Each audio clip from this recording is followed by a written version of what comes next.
Apa sih perbedaan soal antara P3K Prakom Terampil dengan P3K Prakom Ahli Pertama?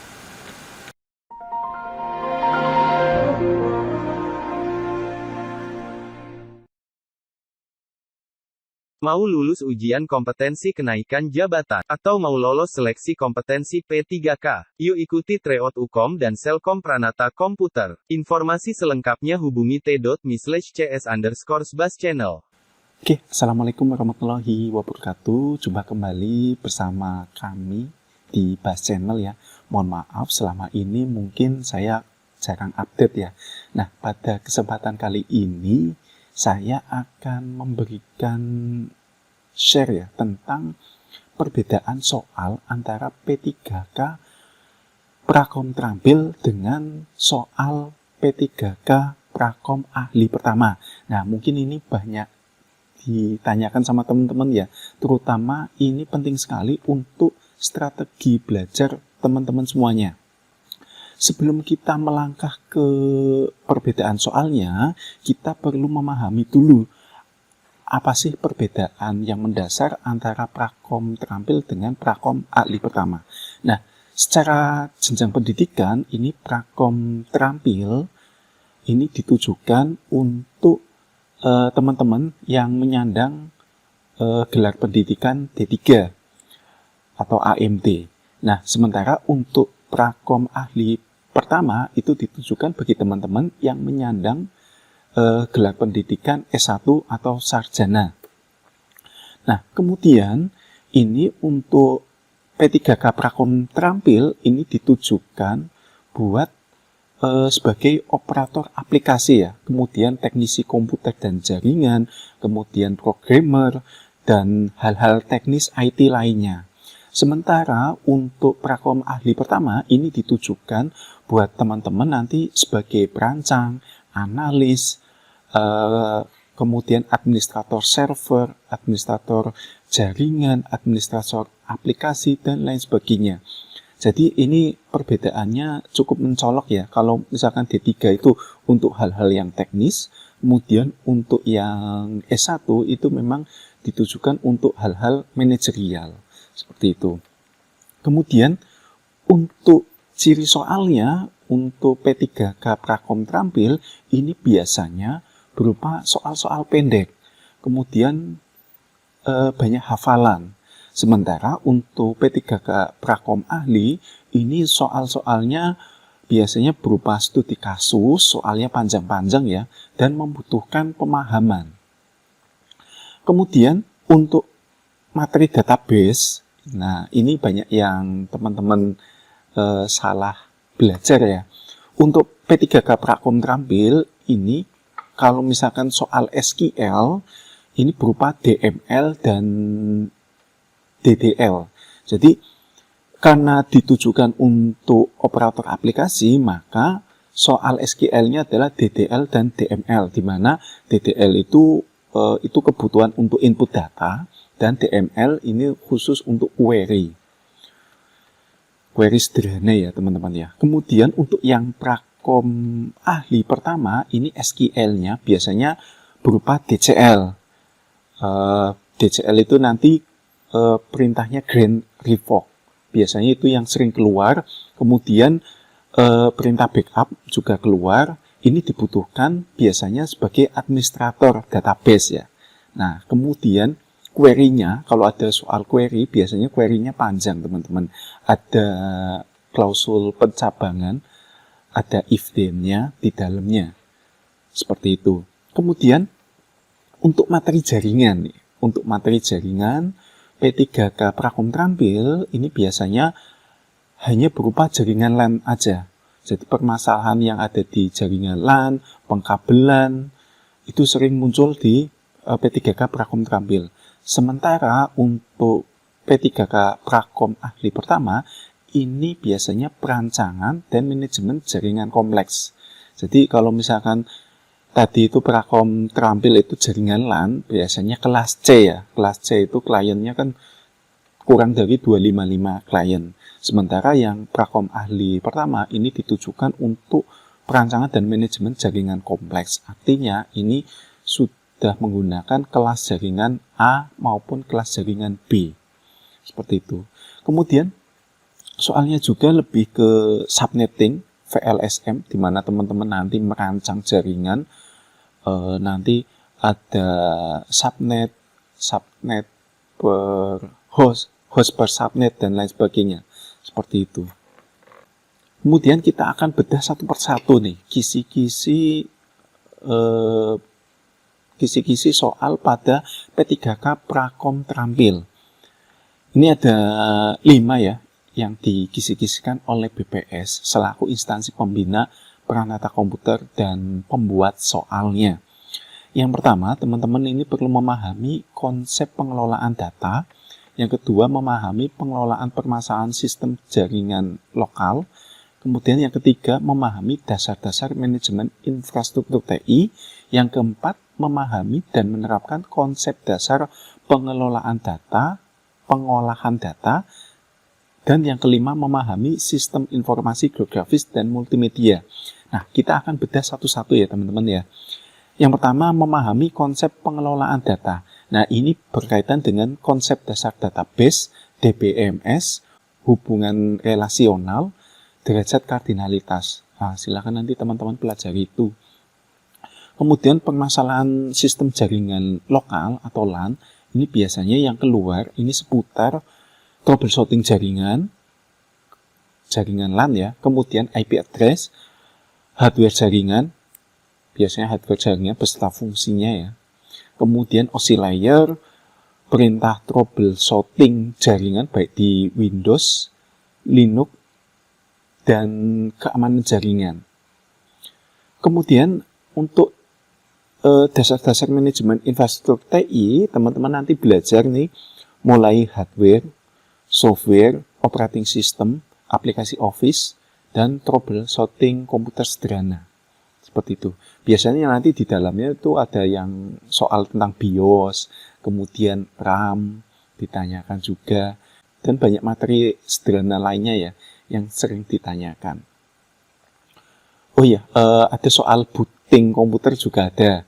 Itu tahun kemarin juga sudah keluar, kemudian aplikasi Office, baik di Word maupun Excel, perintah-perintahnya itu juga ada.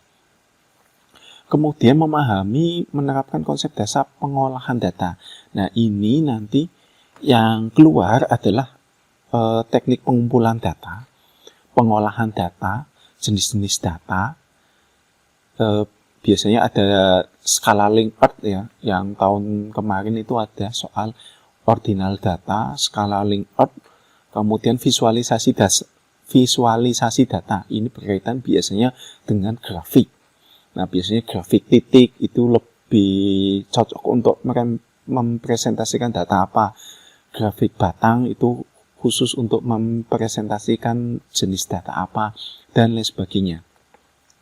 Kemudian, teman-teman memahami pengolahan data itu di database, yaitu DDL dan DML. Seperti itu.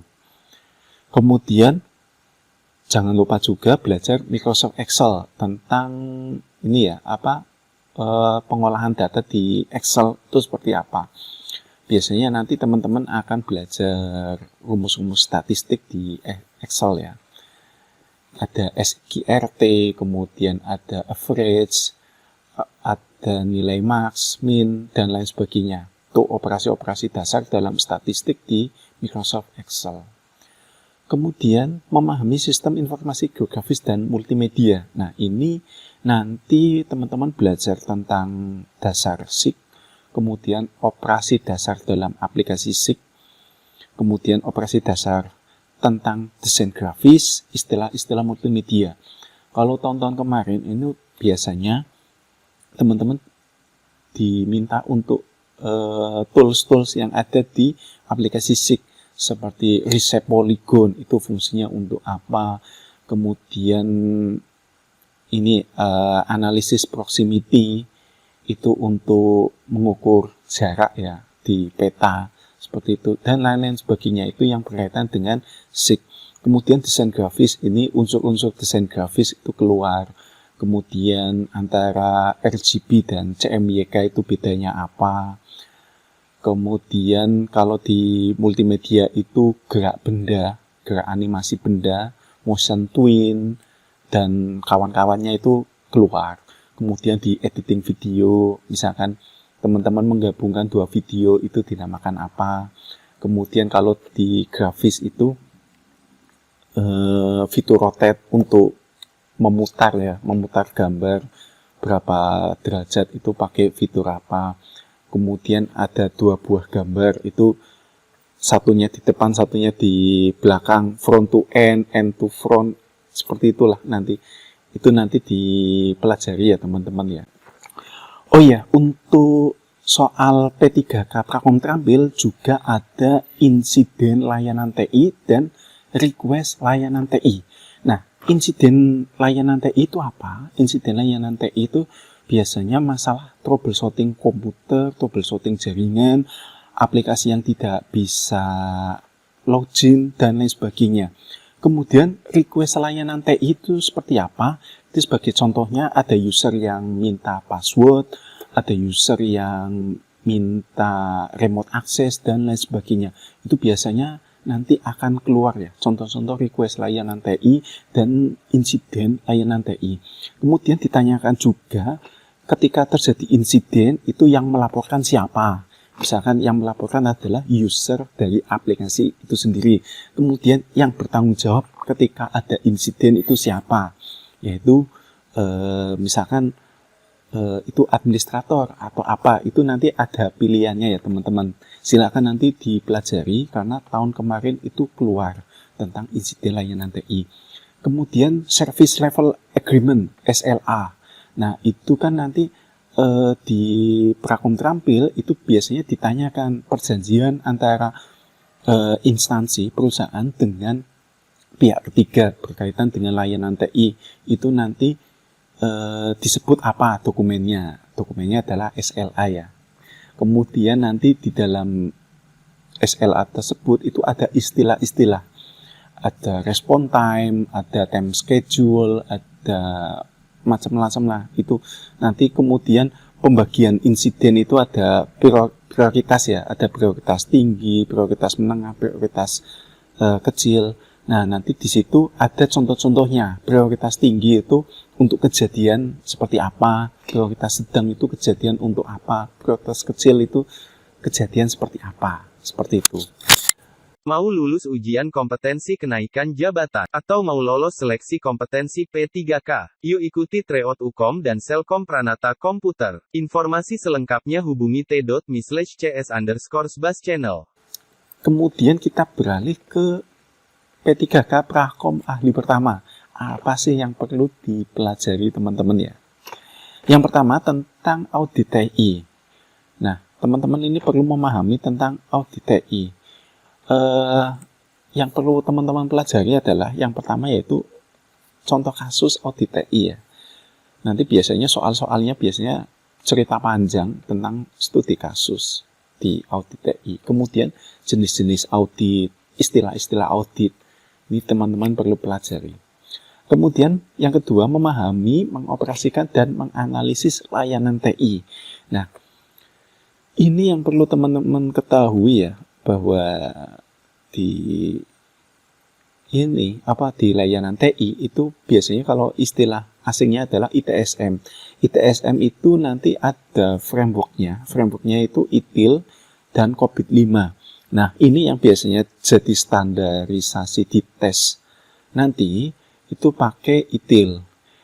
Kemudian teman-teman nanti pelajari service strategi, service design, service operation, service transition, dan GSI. Nah, ini nanti di setiap service ini ya, ada kelima ITSM ini, 5 tahap dalam ITSM ini, teman-teman perlu pelajari. Service strategi itu meliputi apa aja, service design itu meliputi aja, service operation meliputi apa aja. Dan itu nanti soalnya biasanya berupa cerita. Nah, makanya teman-teman perlu memahami nih tentang ITSM. Bukunya tebel ya teman-teman ya. ITSM itu satu buku tebel. Jadi teman-teman perlu mempersiapkan dari sekarang. Kemudian di P3K Prakom Ahli Pertama nih. Nah, kita melanjutkan lagi untuk yang memahami konsep basis data dan mengimplementasikan basis data dalam aplikasi DBMS. Nah, ini bedanya dengan terampil, khusus yang Prakom Ahli Pertama, ini biasanya lebih ke pemahaman ya. Lebih ke pemahaman, nanti meliputi perancangan data logis, perancangan data fisik, kemudian perintah SQL. Perintah SQL-nya biasanya lebih ke DCL, Grand Revoke, seperti itu. Kemudian nanti ada backup database seperti apa. Kemudian ada normalisasi database, seperti itu. Teman-teman perlu mempelajari lagi ya. Normalisasi bentuk 1, 2, 3. Kemudian nanti ada anomali. Kemudian ada primary key, candidate key, secondary key, dan lain sebagainya. Itu ada prosesnya kan. Di situ silakan dipelajari. Kemudian memahami konsep dasar dan mengimplementasikan sistem jaringan komputer. Nah, berbeda dengan yang Prakom Terampil yang tentang jaringan LAN, kalau ini sudah sistem jaringan komputer ya. Sistem jaringan komputer otomatis teman-teman nanti belajar topologi jaringan. Plus minusnya itu apa? Kalau misalkan pakai topologi jaringan star berbeda dengan topologi jaringan ring, itu nanti bedanya di apa? Kalau tadi ya di Prakom Terampil juga ada topologi jaringan ya teman-teman, tetapi lebih membahas ke kabelnya. Kalau kabel topologi ring itu pakai kabel apa? Topologi star itu pakai kabel apa? Konektornya apa? Seperti itu. Tetapi kalau yang Prakom Ahli Pertama ini lebih fokus di penggunaan pada jaringan apa. Kalau misalkan teman-teman ada 2 buah kantor nih, 2 buah gedung, masing-masing gedung ada 3 lantai, itu cocoknya pakai topologi apa? Apakah topologi tree, apakah topologi star, atau topologi apa? Nah, nanti teman-teman sesuaikan dengan jumlah kliennya, mana yang lebih reliable pakai topologi apa. Kemudian nanti ada IP address juga sama, hardware jaringan. Hardware jaringan ini nanti lebih fokus di sisi server ya. Kemudian OSI layer, jangan lupa ini juga keluar ya. Misalkan tahap transmisi itu di layer keberapa, enkapsulasi itu di layer berapa. Kemudian berikutnya adalah keamanan jaringan. Ini meliputi serangan-serangan cyber, kemudian ada standarisasi keamanan jaringan, kemudian ada ISO tentang keamanan jaringan internet. Kemudian berikutnya memahami, menerapkan, dan menganalisis infrastruktur TI. Nah, ini teman-teman pelajari hardware, software, operating system, dan brainware yang ada di sisi server.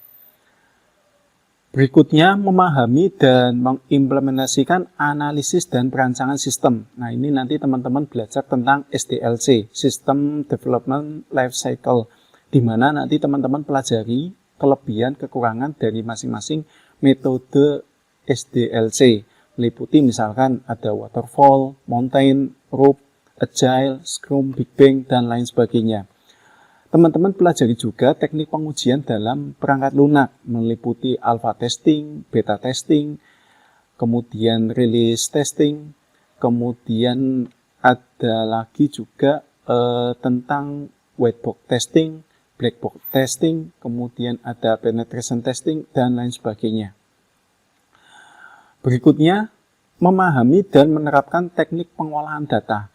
Nah, teknik pengolahan data dalam Prakom Ahli Pertama ini meliputi yaitu data mining. Data mining itu biasanya yang sering ditanyakan adalah tahapan dalam data mining. Kemudian ada juga data crawling, data feeding, kemudian visualisasi data, dan sistem pakar. Terakhir, teman-teman perlu pelajari, memahami, dan mengimplementasikan sistem informasi geografis dan multimedia. Nah, ini nanti yang keluar adalah tentang dasar sistem informasi geografis, kemudian operasi dasar dalam aplikasi sistem informasi geografis, misalkan ada analisis proximity, analisis overlay, dan lain sebagainya. Kemudian pada desain grafis, itu teman-teman pelajari tool-tool yang ada di aplikasi desain grafis, misalkan di CorelDRAW, kemudian di Photoshop, kemudian teman-teman juga pelajari elemen desain grafis. Kemudian pada sisi multimedia, nanti teman-teman pelajari efek-efek atau animasi dalam multimedia. Kemudian tools-tools yang ada di aplikasi editing film, misalkan di Adobe Premiere, itu teknik menggabungkan dua video itu dinamakan apa, memakai fitur apa. Kemudian teman-teman juga misalkan ada gerak benda, itu motion twin. Nah, itu biasanya di Adobe Premiere itu pakai tools apa, dan lain sebagainya. Mungkin itu perbedaan antara soal P3K Prakom Terampil dan soal P3K Prakom Ahli Pertama. Nah, bagi teman-teman yang ingin mencoba tryout-nya, ingin mengerjakan soal-soalnya seperti apa, silakan teman-teman bisa gabung di tryout P3K Pranata Komputer. Oke, jangan lupa klik like, subscribe, dan share video ini ke sosial media kalian. Saya Basuki Rahmat, salam Prakom Indonesia. Wassalamualaikum warahmatullahi wabarakatuh.